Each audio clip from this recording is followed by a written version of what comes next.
a dime and Ernie and dime and the Ernie and a dime and Ernie and dime and the Ernie and Hey everybody, welcome back to Joystick Maverick episode 28. Can you believe it? I cannot believe it. How did we get here? We've been here this whole time. Hey everybody, welcome back. Man, what a light week, actually. It's been such a relief. I mean, it's good. Yeah. To be honest. Let's just be honest. Such a relief, man. I mean, I don't even mean like personally. I just mean like in the world of content, as far as like gaming and TVs and movies goes, super light week. Yeah. Thank you. Super light. Thank you. Thank you. I'm even cool with like next week being just as light, if that's all right. In the universe, you know what I'm saying? But, you know, that is what it is. But as always, I am Ernie, and you are Dom, and we are your hosts for the show. What's up? What's up, dude? We are also brought to you in part by our sponsor, Tough Wraps. ToughWraps.com. That's right. We are proudly sponsored by them. Go to ToughWraps.com. Use code Joystick at checkout to get 10% off of your purchase of supplements, apparel, and gear. Stay tough. Freeze frame. Freeze frame. But no, granted, while it was a short week, it was also not, you know, without its downs. And as usual, we like to sandwich this show with a really upbeat intro. We go into any like down stuff, like the In Memoriam with Sidney Poitier and Bob Saget, and then we move forward. But both of them, huge impact on our lives. Let's be honest though. If I'm going to be really real, I think the content I've probably personally viewed the most, I've seen Bob Saget in more than Sidney Poitier. Not saying that this Medal of Honor recipient did not deserve it. You know what I'm saying? Well, yeah. I mean, Sidney Poitier stopped acting in 2001. Yeah. But at the same Uh-huh. time, he was such a huge activist in civil rights, and just putting, you know, people of color a lot forward in, say, like film and movies and things like that. So his contribution definitely outweighs any contribution I've ever made to society. So definitely deserves this lovely medal wearing from Obama that we've got on the screen here. Bob Saget, he was America's dad growing up, you know, America's Funniest Home Videos, and then of course in my adulthood I got to see him just be like a complete trash bag on Entourage, which was awesome. He was awesome on Entourage. And then you hear about him personally just being a super nice and genuine person, even to where like he was on like a pizza review at Barstool and like sent a handwritten letter like after the fact. Like I don't know anybody that does like thank you notes besides like my wife and I for most things. Hey, thanks. But you know, sucks.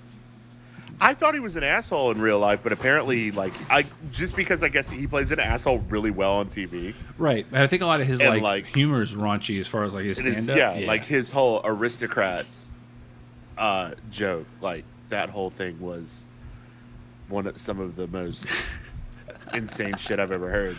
But apparently he's like literally the nicest guy on the planet. He was literally the nicest guy on the planet.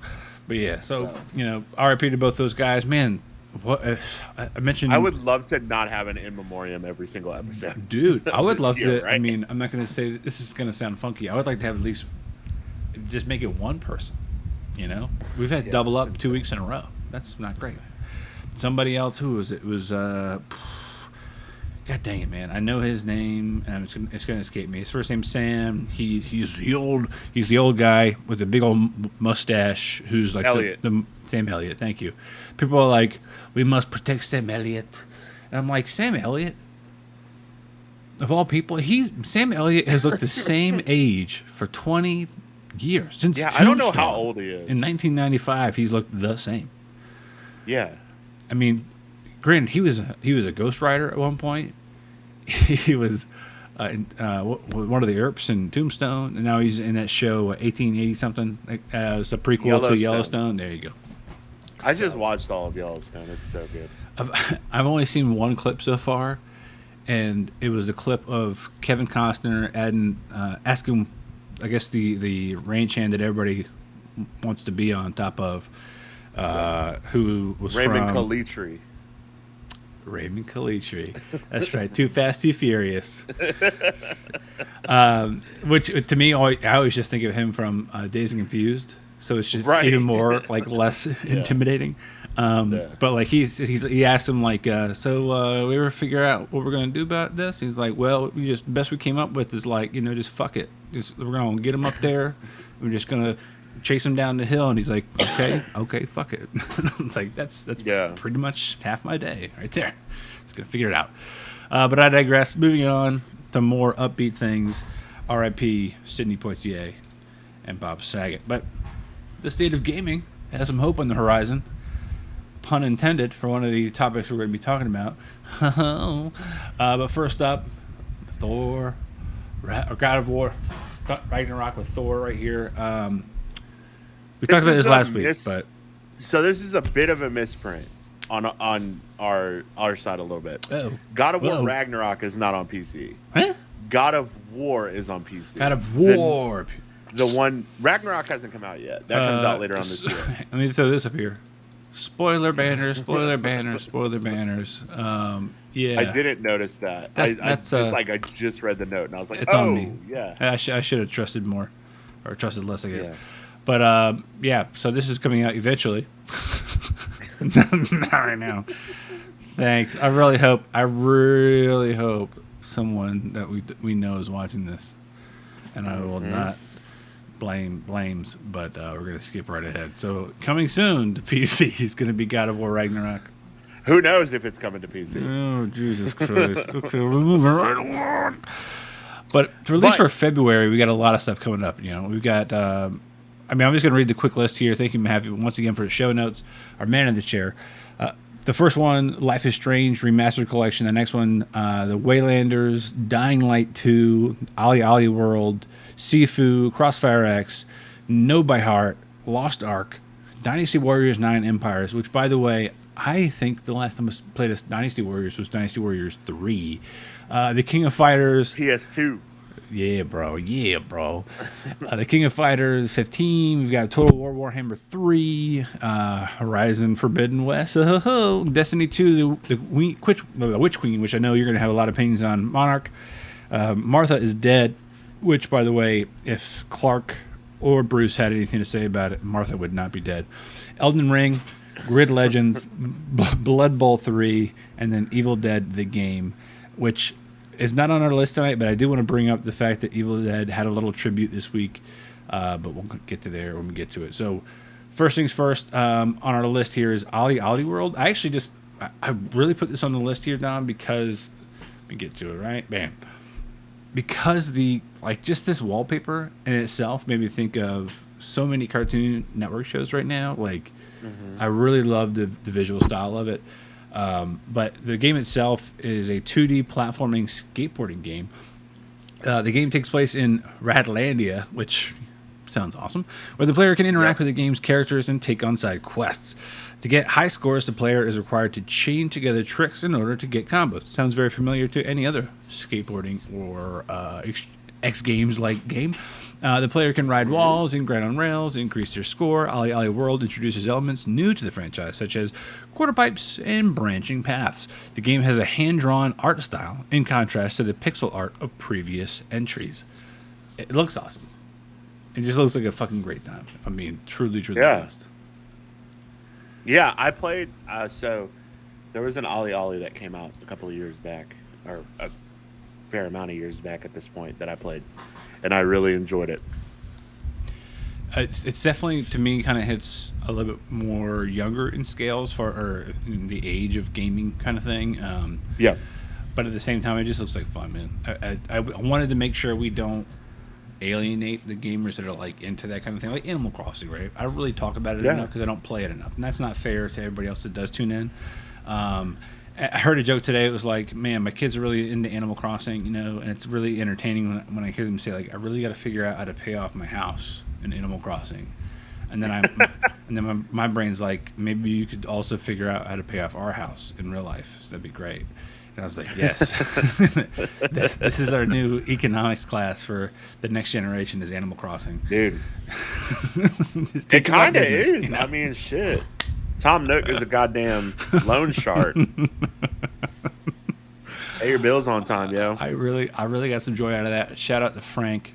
if you do ever listen to this show, maybe you'll hear it and you'll appreciate it. Next up on our little game list here, Sifu. This another game looks fucking cool. Dude, this shit looks dope. This looks dope. Yeah. A kung fu student sets out to fulfill a lifelong vendetta, hunt down and defeat the 5 assassins who brutally murdered his family. The game is set in a modern Chinese city and is mostly grounded in reality, though magic exists in the world as the protagonist possesses a magical talisman that revives him whenever he suffers a fatal injury in combat, with the downside being that he ages a specific number of years, with each resurrection, and will eventually die once the talisman's magic is used up. This is such a great, Yeah, it's like a roguelike, but kind of not. Yeah. It's cool. The gameplay looks cool as shit. I love martial arts it's a games. Plus, it's a neat mechanism for the life meter trope, instead of getting 3 or 4 hearts, your character visually ages. Right. Which is, if you see any of the concept art or any of the promotional art for this game, you'd be like, okay, there must be 2 different characters. There must be a younger character and an older character. No, they're the same person. They're just somebody's not as good as living as the other one is, So, but I'm definitely looking forward to it. I will more than likely end up playing this game a lot sooner than any game on PlayStation because it supposedly is coming out on PC. I say supposedly, I'm going to hedge with supposedly every time I say PC for the rest of the episode after the very first topic of the state of gaming. And now I think I'll forever and always... No, I can't blame Mike. No, it's not his fault. We trusted somebody. No, it's not. We did. It's not him. Hey, yo. Not his fault. You know what I'm saying? You know what I'm saying? Hey, yo. Shout out Mahaffey. Next up, though. This game it's a sequel, yeah? Again, we've talked about this 15 times, but every time we talk about it, I'll worry about it when we get to it. And then it's guess what? It's next month. We're getting to it. Yeah, we finally got to it. This game snuck up on me. I had no idea. I forgot it was coming out next month. I was like, oh, this is coming out in December of 2022. And they're like, nope, it's coming out in February. And I'm like, oh, shit, really? That quick? I honestly, every time I see this game, I think it's only going to be released during a warm month. It doesn't compute in my brain that right around Valentine's Day there's going to be a game release that's clearly taking place in a tropical environment. Right. Maybe it's the little last bastion to get you through your seasonal depression. Maybe that's what's happening. But Horizon Forbidden West continues the story of Aloy, a young huntress of the Nora tribe, as she leads a band of companions on a quest to the arcane frontier known as the Forbidden West, to find the source of a mysterious plague that kills all it infects. That's a long first sentence. On her journey across these uncharted lands, Aloy encounters new and unfamiliar regions ravaged by massive storms and deadly machines, and comes into conflict with an army of nomadic raiders who have managed to tame the machines for use as war mounts.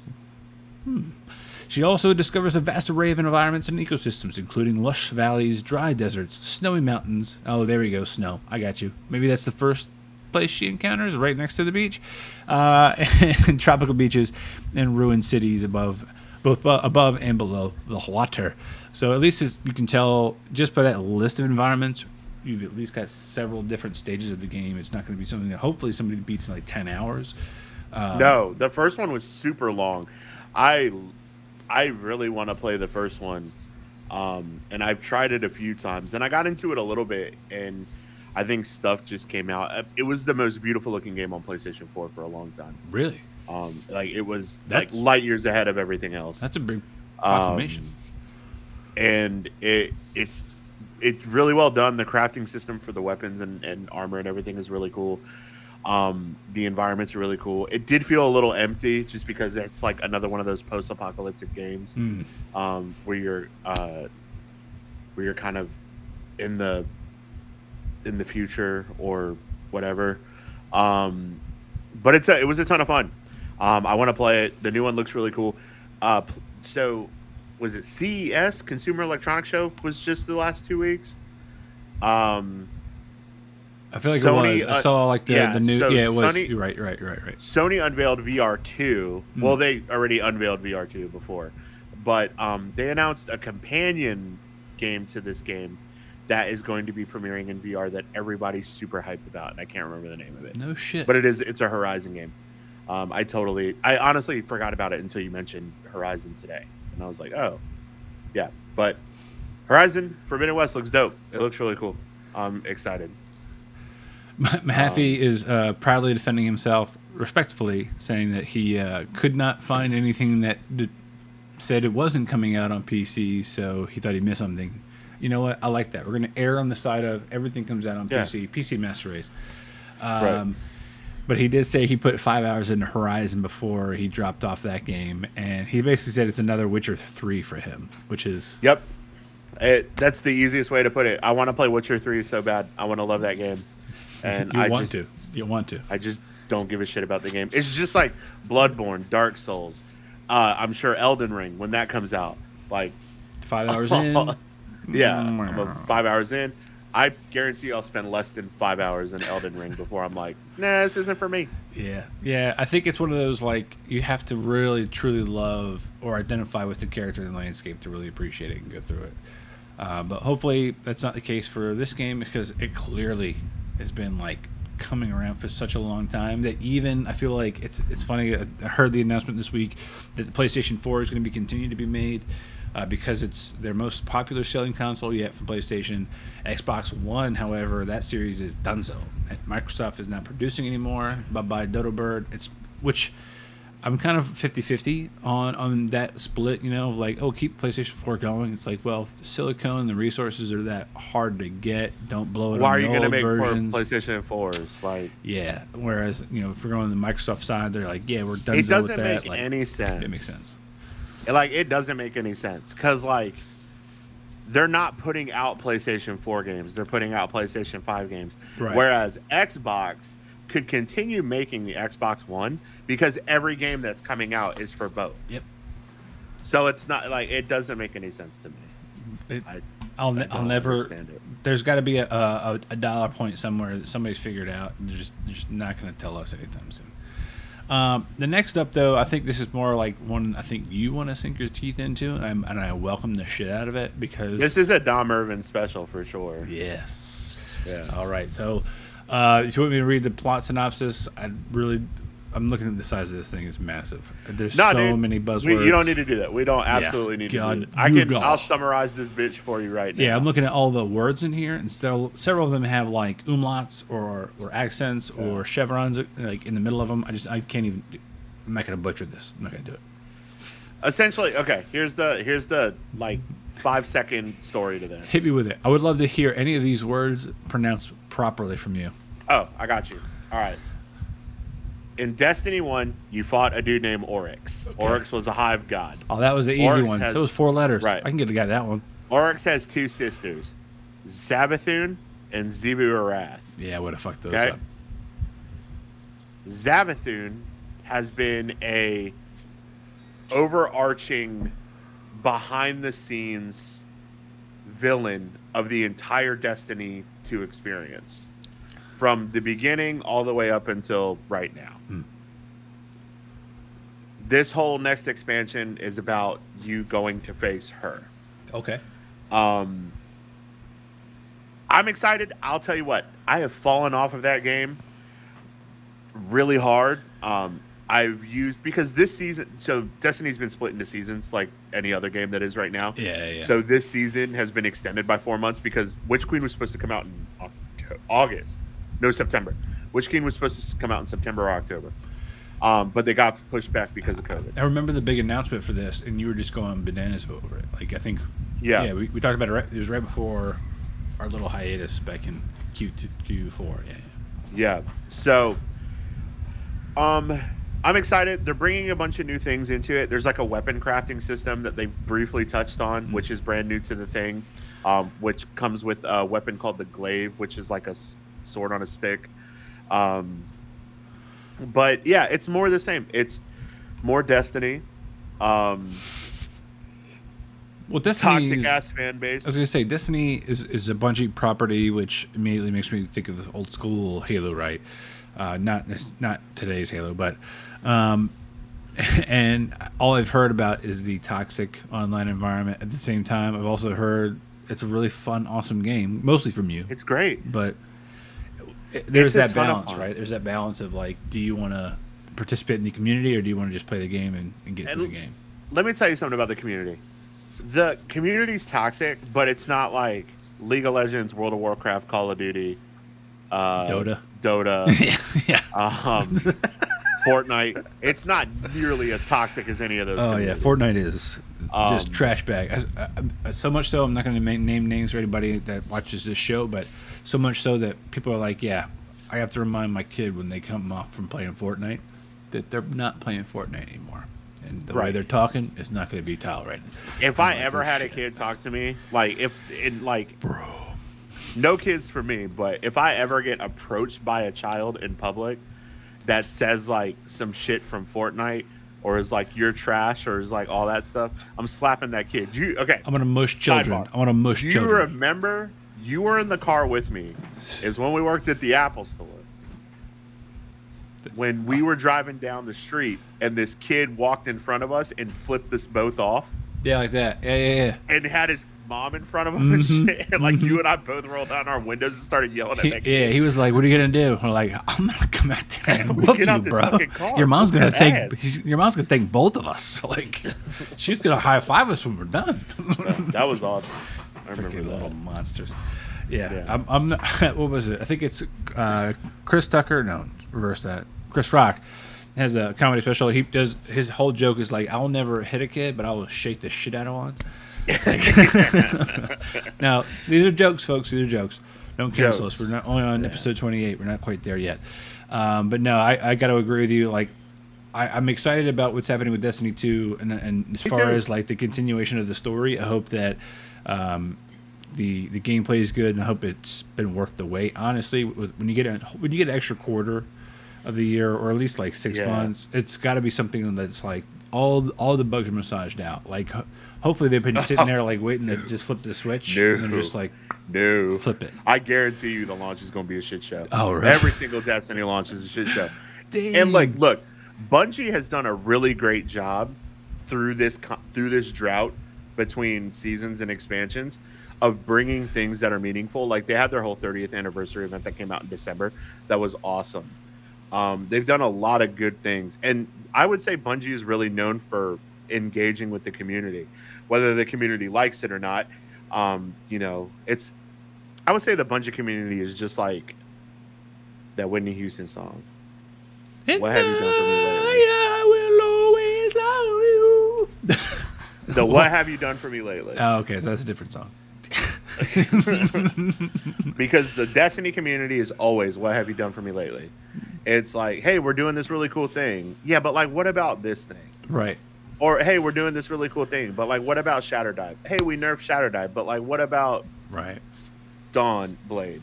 Well, hey, we nerfed Dawn Blade. But what about Vault Space? And like, if I had to be the product manager there, like, I would literally, you wouldn't let me talk to the community. But I say, imagine being the community manager. I'd be telling people, just social community people. managers. The community managers are incredible. Cosmo and DMG, like, they are they're great, and they're super engaged in their community. They like just let shit roll off the chest. Like, DMG can get a little spicy sometimes, and I'm here for it when he's like telling somebody to fuck off, but like not telling somebody to fuck off in a very politically correct way. I'm like, yep, absolutely. Okay, great. Because if it were me, great. The first person that came up to me that was like, your game is trash, I'd be like, don't fucking play it. Go find a new game. Click. Banned for life. You're gone. Oh, is it trash now? Because you're banned. And then finally, I think I'm going to flip back a couple of slides here. There we go. Elden Ring. We talked about it last week. This is definitely, I think, the bigger hitter quitter of the month. It comes out towards the end of the month, right? It's like the last couple of days, I think. It's like the 24th or something like that. Yeah. I mean, it's going to mush. It's going to mush everything. The one thing that month will keep me into Elden Ring is the fact that it's Miyazaki and George R.R. Martin. Oh, yeah. Well, yeah. And don't get me wrong. I think George R.R. Martin's writing is, and you can put me on quote here, is way overrated. This is going on TikTok. Books emotional are boring damage. as fuck. He's got some kind of an Oedipus complex, or something going on, because the amount of incest in those books is insane. I think this is like, I have a theory about this kind of stuff. It's like when you see relatively unknown people and they have a show that really becomes a hit, and like the next season or two they kind of gain some weight, or like you hear about like just horrible things about them and you're like, man, I'm really disappointed.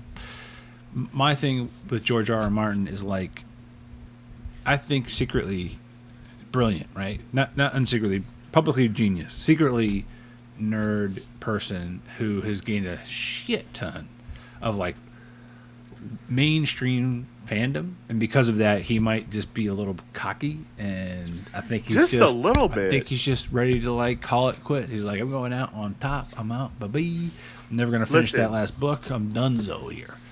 I watched the first season of Wheel of Time, and I know everybody that has read those books hates that show. However, is it really that bad off in the show? I love the show. Damn. You know why? Because the first episode, Jaime and Cersei Lannister aren't fucking in a a tower. And I'm like, I'm sitting here going like, oh, is it because of the giant werewolf people? And you're like, nope, I'm gonna go back to the incest route. Like, like there's no Oedipal it's complex. not shoved down my throat. Listen, The Lord of the Rings did it for 3 fucking movies at 4 hours apiece and kept me entertained without having to have anybody have sex. So like, that's the second time Lord of the Rings has come up this week. Man. Dude, I watched it like 2 weeks ago. And both times it came up, it didn't have incest in it. It's crazy. It's crazy. Crazy. Literally, like,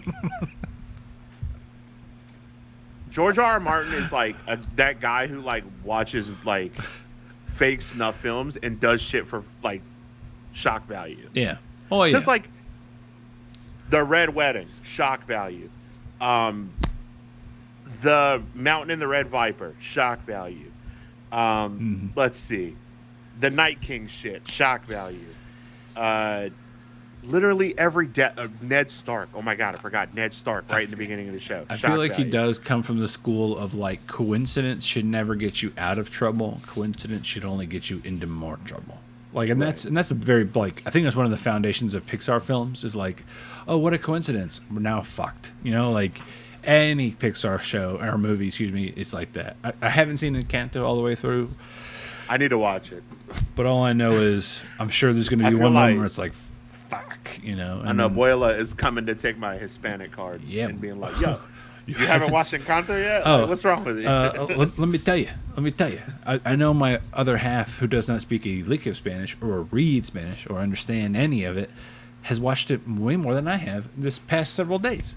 But I can tell you that we don't talk about Bruno. No. Because it's been on in the background this entire freaking time. We don't talk about Bruno, no.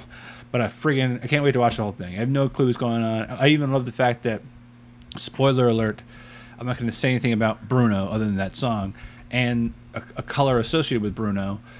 There's a Disney green. I'm sure you've heard of this, Disney green, Disney blue, right? Yeah. So for those who don't know, in Disney World or Disneyland, there's a Disney blue that's painted on the back of buildings in the distance, so that when you look up at, say, at the skyline of a park you're in, you don't notice that you see the back of a building from another park. So it's painted this Disney blue to help you miss it in the skyline. The Disney green is painted on objects that they want you to ignore. Doors that are only for use for employees. Whenever they put up any kind of like scaffolding around bushes or whatever that need to be pruned and bruned or whatever. So, but evidently Bruno is constantly wearing this Disney green Pantone, which helps you forget and miss him entirely. And I feel bad because I just shit on George R.R. Martin for 5 minutes. Well, now I got to take the spoiler banners down. So, spoiler alert. I apologize for shitting on George R.R. Martin. George R.R. Martin's trash, and now they are off. Spoiler banner's gone. The dragons look fucking cool in Game of Thrones. Yeah. That's the one redeeming quality for me. Yeah, and, something that George R.R. Martin had nothing to do with. What's the guy's name? The guy from John Wick 3. Braun? Oh, yeah. That guy, cool as fuck. Yeah. Big fan of him. The guy who was standing up for Peter Dinklage. Yeah. Yeah. Loved him. That's my guy. He was great. Peter Dinklage was great too. Maybe there is a lot more to that show. There's a few redeeming qualities. But let me say something for this next topic. For now, now going to coming soon. Scream the movie comes out tomorrow. I think it's one of our few coming soon topics, and if not the only one. Yeah, topic, I think. I'm super pumped actually about this movie because I watched all the Screams, right? Like from the original one that came out to the trash bag of the last one. This is, I think, got like a 93% on Rotten Tomatoes right now. That's awesome. Like, let me Scream. Let me make sure. I'm gonna give you a live update here at the time of recording this.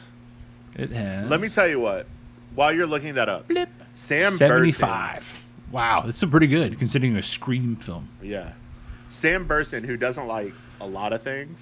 Yeah, well, I love you, Sam. Thanks for that. Yeah, and I'm saying that because he sent something in the Slack channel that he said, "Oh, this is big Dom energy," and I'm not feeling it. He's not wrong, but I'm not feeling it. I'm feeling it only because of the for those watching right now on the split of this wallpaper, we've got all the old school people in here. We've got David Arquette, we've got Courtney Cox, and then Nev Campbell. Again, I know he's not listed. He's not listed on IMDb. I would love for that. But if Matthew Lillard shows up, that would be so tight. I know he's in the new He's All That or whatever. But Matthew Lillard, that's my guy. Everybody else on the left, I don't know, except for maybe two actors, and one of them being from The Boys. Who's the guy from The Boys? No, shoot. Yeah, Jack Quaid, right? Oh, that is Jack Quaid. Yeah. Yeah. You made me second guess it. I was like, I'm pretty sure this guy gets the shit kicked out of him every season of The Boys. Homelander's just a dick to him constantly. And then, of course, Carl Urban, same thing. Yo, Nev Campbell looks great, by the way. They all look great. Courtney Cox looks like the Crypt Keeper. Well, Courtney Cox has had some work done. David Arquette is getting up there too. Yeah, he's looking like a poorly aged baseball mitt there. You know what I'm saying? But Courtney Cox, I think she's doing fine. Cougar Town was such a great show. I enjoyed it. Not everybody. And then did. you realize that Cougar Town is like 15 years old. That's okay. That's okay. And then, of course, I have to kind of backtrack to Betty White from last week. Somebody pointed out that Golden Girls, when it came out, they're all like 55 and 54. And now with Sex and the City doing its second iteration or second chapter of its show, they're all the same age. And you're just like... I cannot get fucking away from Sex and the City in my house right now. Oh, no. My wife rewatched the whole thing, so Ash rewatched the whole thing. My mother's rewatching it. Oh, no. They're watching Just Like That. Oh, no. I'm like, dude, I am so over this show. I'm so over it. Is that why you're not standing right now in front of your Peloton and I love this thing? Because what they did to Big. What they did to Big, yeah. Yeah, sons of bitches. Moving right along. This week, no lightning round. That's how light a week of it. It's just so. I mean, there's some stuff. We ain't got some shit. Stuff. I mean, we could be like, oh, Murderville or whatever, or they're gonna potentially ruin the raid with a reboot. Pfft. I'm so angry about that. I don't even want to talk about it. Yeah. Just watch the original. Really? You're saying you just watch it? I thought you said you just watched it. No. Yeah. Just go watch it. The Raid and the Raid 2, pound for pound, in the last 15 years, is probably the best martial arts movies that have come out. See, I agree with you there, and that's kind of my thing. When I mentioned Silent Sea, we've talked about Squid Game. Give the original content the respect it's due, and just watch it. You don't have to have a Americanized version of it. So the two dudes from the second Raid are in John Wick 3. They're the two Indonesian guys that he fights. Oh yeah. Near the end of John Wick 3, they're really short. Yeah. So Iko Uwais, who's the main character of the Raid and the Raid 2, fights one of them in a kitchen in the Raid 2, and it's the best fight scene I've ever seen. It is the most brutal fight scene, and it's beautifully choreographed. And they do so. One of the big things about those movies is that they use Salat, which is Indonesian, like Filipino and Indonesian fighting, and it's off the wall. Wait, David Arquette is certified Bob Ross. Yeah, that's what I'm reading right now. That's what I'm reading right funny. now. I'm sitting here giggling. Serial killer needs to be in everything for real. Thank you, chat. Thank you, Mike. Whatever. Yeah. But no, for new releases, again, a fairly short list this week. We're not really, again, we're not making huge dents. But I will tell you right now, the first one I want to talk about under an hour. It's not even on this list down because I wanted to surprise you with it. But I got it on my slide here. Ghostbusters Afterlife. Hey, I watched it. Yeah. It's so good. It's so good. Fuck. It's so good. My favorite thing in the entire world is now like trying to find that sleeper sneaker thing to like slip into you and Mahaffey because we don't talk that often except for like during like these peak parts of the week. And when I get a damn it Ernie out of the blue from Mahaffey and I'm like, what? And then I realize what it's all about. Yes. Yeah. Ghostbusters Afterlife was a true love letter to the original two films, and then a little bit of a hopeful love note to what could be next. I loved every minute of it. Dude, so I watched the Melissa McCarthy, Kirsten Wiig. I enjoyed that movie. I did too. I thought it was fine. I was like, this is great. I don't like the fact that all the original Ghostbusters are not Ghostbusters. They're just random people in there, which is great. Throwing Bill Murray out the window, awesome. Yeah. I Dan thought it was Aykroyd being the taxi driver. Yeah. I ain't afraid of no ghosts. I ain't afraid of no ghosts. Boom. I thought it was fine, and then I watched this, and I'm like, "Fuck, this was so fucking good." Have you said this movie sent him down a spiral? Yeah, man. I was getting all kinds of goosebumps. I think, I don't know about most people, but when I get the chills or goosebumps, whatever you would call them, my nips get hoard. My nips were hoard the entire time. Every time a little bit of music trickle, a little bit of just even like the playful kind of prance of the piano. Doo-ba-doo-ba-doo. The same thing when they first go into the library in the beginning of the first film. It's a little bit of like just playfulness, and then of course, the actors did a great job. I don't mean the original cast. I do truly mean go ahead and throw these spoiler banners up. I do truly mean the cast you see in the trailer. Wonderful. Ben Wolfhard. Yeah, did a wonderful job. Paul Rudd was incredible. The girl who played Phoebe, she was hilarious. Yes. I loved her. She was so good. When she started just cracking jokes, like deadpan jokes.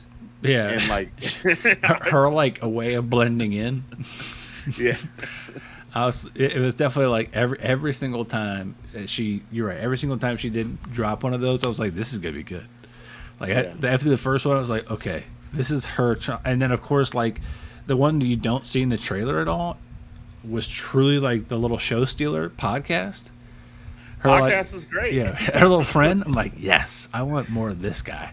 And how that went full circle in the whole movie was fucking awesome. Like, oh yeah. Oh, you're my one subscriber.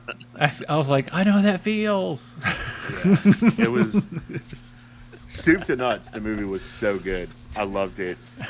Happy said he ended up watching Ghostbusters 1, Goonies, Clue, and Shaun of the Dead. That's a good day. Yeah, that's a good day. I mean, I'm due sorry, for I'm a Shaun of the Dead rewatch. I love. I think it's the band is called I Monster, and there's a particular song that's in the middle of the very beginning of Shaun of the Dead, and I've been getting random TikToks with that song.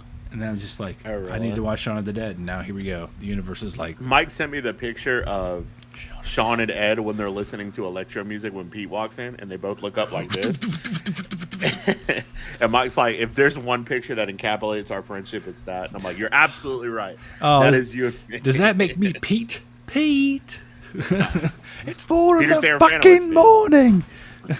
It's a Saturday. No, it's not. It's fucking Sunday. I've got to go to work in 4 fucking hours. I remember seeing that movie in theaters. I snuck out of Shark Tale because I was not old enough to go see an R-rated movie. So me and my friend Brittany went to go see Shark Tale and then snuck out of it and then That's awesome. went to go see This is back when you were Shaun of the near Dead. AMC's and Regals and This was the Regal MacArthur. legit named Regal movie MacArthur. theaters. Yeah, that's awesome. Yeah. R.I.P. MacArthur Center. R.I.P. Yep. But next on our list, something that we have not talked about for 3 weeks in a row, Peacemaker. All right, so before I go any further, this picture that you will see if you're got the live stream up in about 10 seconds. This picture, if I'm lying, I'm dying, Dom. I've been watching these YouTube videos with my daughter recently called Miss Rachel, and there's a whole moment where Miss Rachel is singing about numbers and shit, and in the background is this baby blue background with these little like oil painting looking like fish or whatever, and it's the same exact energy that this guy has right freaking now. If I'm lying, I'm dying. It's the same energy. And I know you're like, I don't know what you're talking about, Ernie, because the delay is 20 seconds long and he's yet to pop up. But hopefully right here is when you're going to see it. Dee-dee-dee-dee-dee-dee. Oh, it's coming. Yeah, there it is. Yeah, you there we can see go. the it flex a little bit. But like, she's just sitting there like, and now we're going to do A, B, C, A, B, C, meow. And now I get to see John Cena holding a giant Desert Eagle .50 with an extended barrel covered in blood spatter. I'm like, yeah, this is what I think it is now. Every time I see it, I want to watch. Like, I really want to like this. I'm 20 minutes into the first episode. I heard the it's only episode. so good. It's funny, man. It's definitely funny. You gotta take the John Cena out of it. I got to get past the fact that he was the most unlikable part of fucking Suicide Squad, and like I did not like him in that movie, but I love James Gunn. And I know that this is going to be great, and I've heard nothing but fantastic things about it. I've heard it. If you want to gauge this show alone by one clip, just watch the title sequence. So when you just I've heard about it. Yeah, the title sequence. It's so good. It's so fucking good because he is so I just weirdly fucking shaped. Hate John Cena, man. I'm telling you, if you stop going John Cena and you start going Peacemaker, it takes it out. I mean, it's like it's the same reason. Like for the longest time, my wife did not appreciate Benedict Cumberbatch, aka Burger, to anybody online.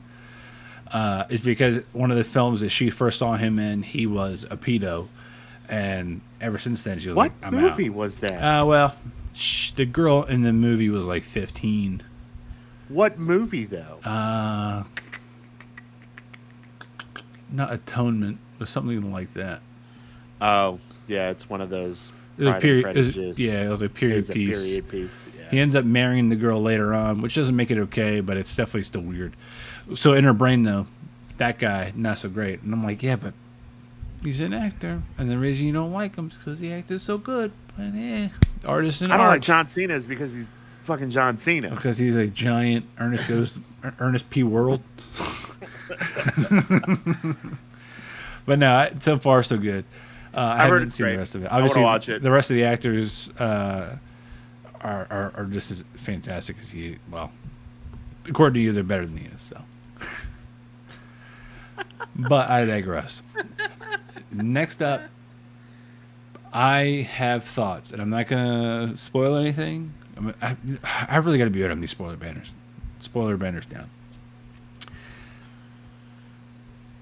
I did not like the end of this show, Dexter: New Blood, this season. I liked it better than the ending of the original. Okay, I'll meet you there. I'll meet you there. I went into this show knowing that this was the end game. I'm a spoiler burner. Just spoil it. Spoil it. Like, yeah. Just put a spoil. I went into this knowing that him getting popped was the end game. I went into the show knowing there would be like a naked dick shot of fucking what's his face, the Kurgan. The Trinity Killer. Oh yeah, John Lithgow. I thought it was going to be just straight up dick out. He's going to be secretly his dark passenger, or his, what's his name? Harrison's dark passenger was going to be just a full on naked John Lithgow standing there next to him in the snow at the end. And it wasn't, and I was so disappointed. And I'm like, why did I want to see John Lithgow's dick that bad?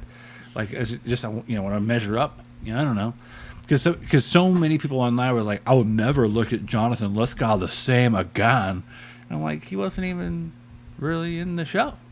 Like, flashbacks count? What are you talking about? Yeah. Like, Clancy Brown, fantastic. Fan-fucking-tastic. It's better to burn out than to fade away. You know what I mean? Like, I was so happy that he ended up being, like, the weirdest serial killer with somehow magically preserving powers. Like, none of their skin was decaying. Yeah. And their little puppet viewing boxes, if you want to call it that. It looked like some fucked up arcade game room. You know, you're like, oh, let's go play some Pac-Man. Pac-Man's got skin. Oh God, like it was just really weird. But no, I enjoyed the show and the season, and now I'm kind of like, let's just leave it where it is. Just leave it. Don't make the thing. Don't make the next thing with Harrison and bring him back as Harrison's Dark Passenger. Like that's literally. I feel like if they do that, it's too on the nose. Yeah, I mean. Yeah, I mean. They're gonna fucking do whatever they want to because it's gonna make money. But like, I just wanted more like Untitled Batista, man. I just wanted him to be there more often and like see Dexter. Great. Love him. Like, you know what they're doing? I just wanted him to be there and be like, what are you doing, man? Like, what the fuck? Where you been? Yeah. And then, fucking. It was all right. Terrible. Oh well, everybody got a payday. Good for them. Bye bye. Michael C. Hall's great. Love him. Yeah, I want him in more stuff. What was the Gamer, the movie Gamer with That's the only other. That's the only other thing I could name with Gerard that has Butler. Michael C. Hall in it. Yeah. He's just dancing at him all fucking weird. It's like, oh, Dexter's about to fight the guy from 300, and it's like, well, not really. I just bought 300 and 302 on iTunes. I love 300, 302. I love for different reasons. I never saw it, but I know Ava Green is in it, and. Chef's kiss. All the things you wanted in James Bond, Casino Royale, you got in 300 Part 2. Chef's kiss. But on that note, it's 8:50 and we're going into the last part of the show. Hey, you know, I'm with it. I'm totally down. Tight, let's keep it tight, baby. Keep it tight. Keep it tight show. Speaking of keeping it tight. You know what you got to do? You got to go to toughraps.com. You got to put in that code Joystick Maverick at checkout, and you got to get that pre-workout. You got to get that creatine. You got to get that protein. You got that apparel, all that gear to keep it tight together. And always stay tough. Man, I love these little short weeks, man. It's not because I don't like what we're doing. Too. It's just but I have more energy. Yeah. Like by the end of a 3-hour show, I'm falling asleep at the microphone. Because I'm just like, fuck. I've worked all day, and I'm just like, oh, fuck, I'm tired. And again, I got to get better at the spoiler banners, but you know what? Spoiler alert, we're going to the final round. And spoiler alert, it's going to be all about the Book of Boba Fett. I'm not caught up. I didn't watch the 3rd episode. I don't care. We can talk about it. Like, let's just talk about it. Oh no, I don't. I tried to watch it. I got through episode 2, and I was like, oh man, I'll watch episode 3, and it was fucking 7:57. Oh, to Matthew's point, Michael C. Hall was in 6 Feet Under, a great HBO show. Oh fuck, I totally forgot that. That was such a good show. Such a good show. I didn't watch it. That has touted one of the it's interesting because he's been on 2 shows. One has touted the best ending of any TV show of all time, and then one is touted as having the worst ending of any TV show. It's funny if you were to tell me, hey, what are the 2 jokes that take place in or what are the 2 shows that take place in a funeral home? I'll say 6 Feet Under, and then I'll say, which I haven't seen, and then Pushing Daisies, which I have seen. That has Lee Pace in it, doesn't it? Which has 6-foot giant Lee Pace. Dude, I'm like 4 episodes into Foundation. Fuck, that show is good. It's so good. It's so good. I was cool on it for the first episode. Then I watched it. Ashley and I were watching, and we're like, "Fuck, this show is good." I'm completely sold on it. It's so good, and I'm telling you, Apple did a terrible job of advertising marketing it. And I'm wondering if they've already sold the property to like Sci-Fi or some shit. I hope that they don't, because the production value's through the fucking roof. So nuts. It's so good. We actually bought the book when we first heard it announced it coming out on Apple TV, just so we could try to read it. And the visuals, man, you can't beat the visuals. Like, holy shit! Like, just that production value is bonkers. But I digress. We've already talked about Foundation. Go see it on Apple TV. Not a sponsor. But Book of Boba Fett, we keep things off pretty sweet, I think. And I'm just gonna go to the video of us because I don't have any other pictures. So let's just talk about me and you right thought. here. So I thought the show opened because we talked about it last week. Yeah. And I was very lukewarm on the show. Okay. And I watched the second episode, and I'm getting warmer on the show. I really like the Tusken Raider stuff. Which is why I don't want to say anything about episode 3. Is it like pop off? God damn it. All right. No, See, it's not even like pop off. It's like stab you in the chest. Because what happened in the second episode? Oh, no. Does he, like, betray the Tusken Raiders? Do they all die? God damn it. You get a little bit of foundation. You get a little bit of investment in the characters. And then the fucking spice trader is going to come in or something with him, and they're going to go decimate. It's going to go all Anakin Skywalker killing Shmi Skywalker all over again. That's all I'm saying. I'll tell you what. For me, Star Wars is at its best when and this is just for me. Star Wars is at its best when the Force is involved. Okay? Okay. For me, what Book of Boba Fett and The Mandalorian have done have made me give a shit about other characters in that universe. Nice. Because, like, what are my favorite Star Wars properties? Knights of the Old Republic, the Darth Bane trilogy, anything to do with Revan, the Force Unleashed games. The unspoken presence is in all of those properties. Right. The Force is always there. Yeah. The Phantom Menace is, like, for me, one of my favorite Star Wars movies because Darth Maul, Qui-Gon Jinn, Obi-Wan Kenobi, all of that.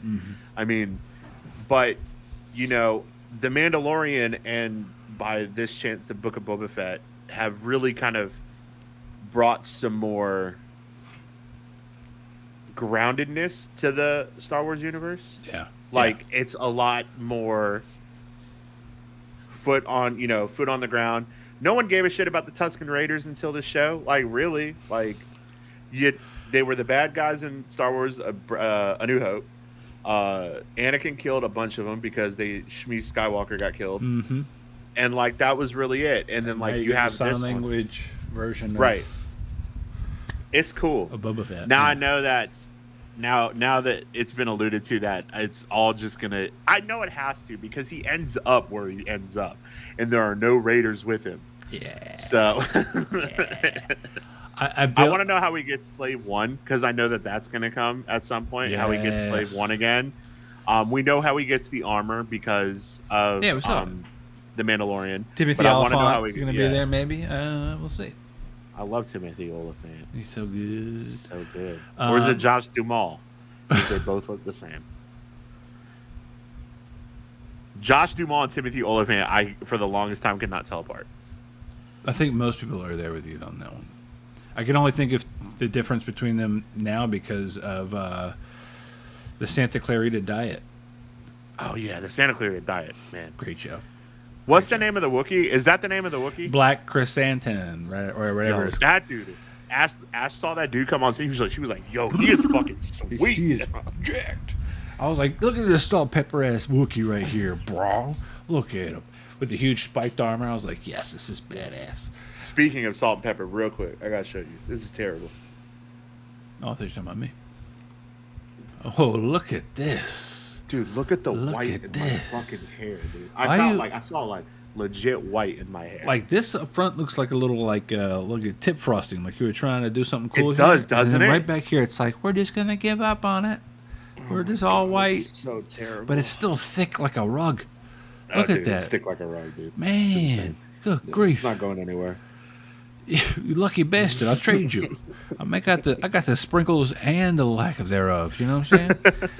You put this down, you can see my peninsula. I'm just hoping it doesn't like connect. That's when you're gonna see me go straight up and bicking it. It's gonna be gone. I ain't gotta worry about losing my hair. That's the one thing. Nah, man, you're gonna be the whitest haired samurai I know. Just all the back in a top knot. It's gonna be great.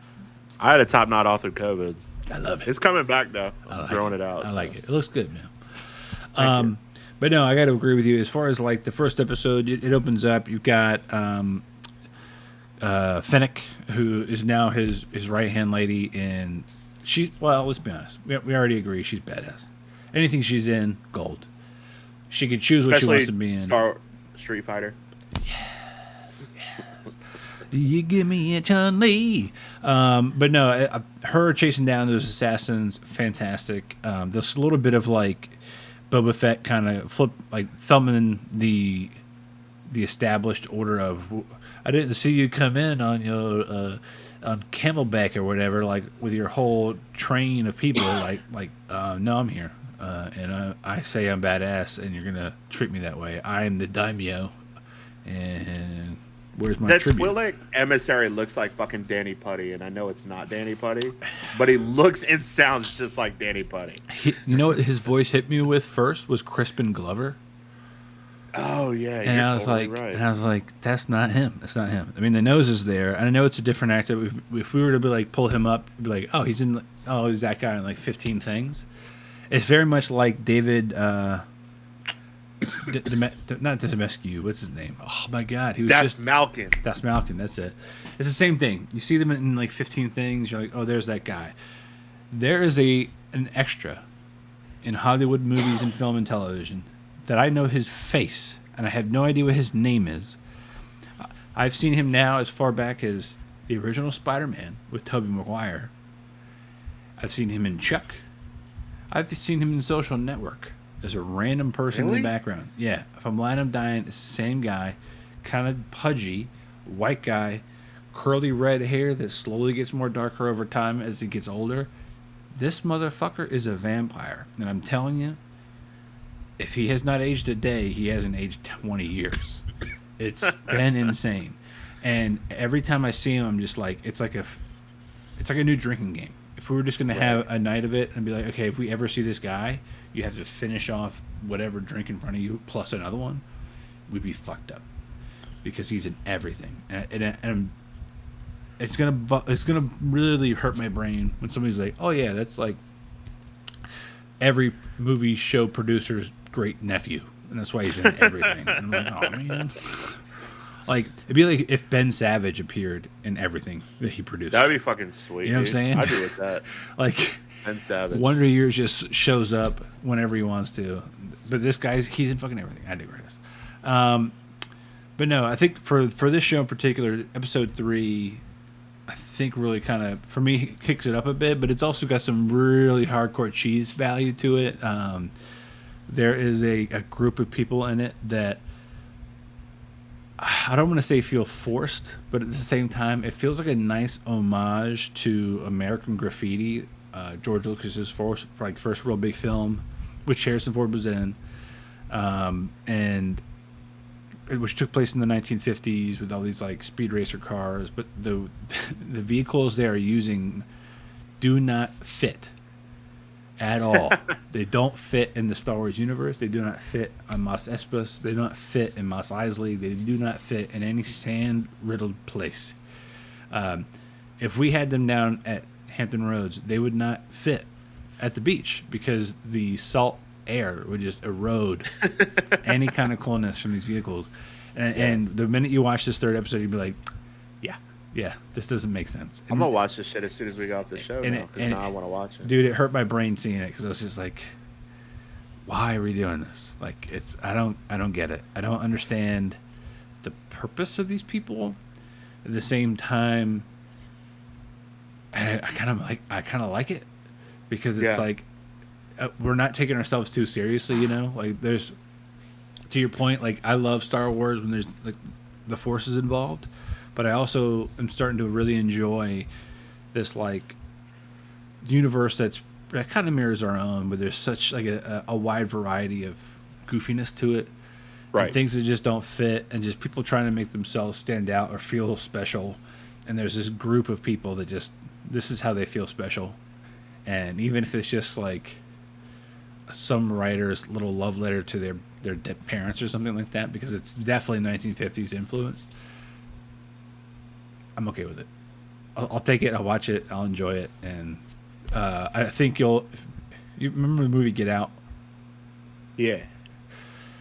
There's an actor from that film. Is it Lakeith? No. What? Oh man. Which was that one? Lakeith Stansfield? Oh no. It's what's his name? He was in Dodgeball. It's the guy who, hey, I've got it, guys. We can win $50,000. Oh shit, that guy. Yeah, he's in it. He's funny. he's the guy who tries to basically was going to swap bodies with the main character and Get Out. Yeah, nice. But he's in it, and I'm just like, the minute I see him, I'm like, okay, and there's another actor.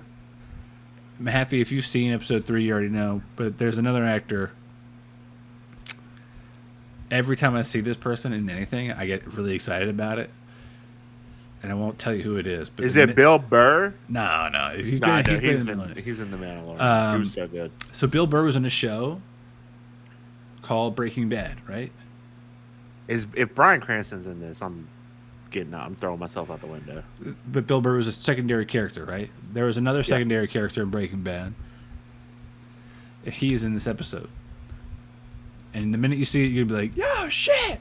I really hope. Thank God, Matt didn't just type the words out. I think they serve. Okay, this is Mahaffey talking about the group I was referencing. He said, I think they serve two purposes. They show that Boba is fair, and he needs to fill out his ranks based on what's coming. Y'all be sprinkle, baby. Y'all just be sprinkling shit Just on me, little- and I just want to watch it. So we like to feed you like a baby bird, a little bit at a time. We chew it up first. We spit it in your mouth. It's great. Alicia Silverstone, you know what I'm saying? Mm-hmm. Just you chewing my food for you're chewing your food for you. That's gross. I love Alicia Silverstone. Yeah, I don't want her eating my food. Stephen Root.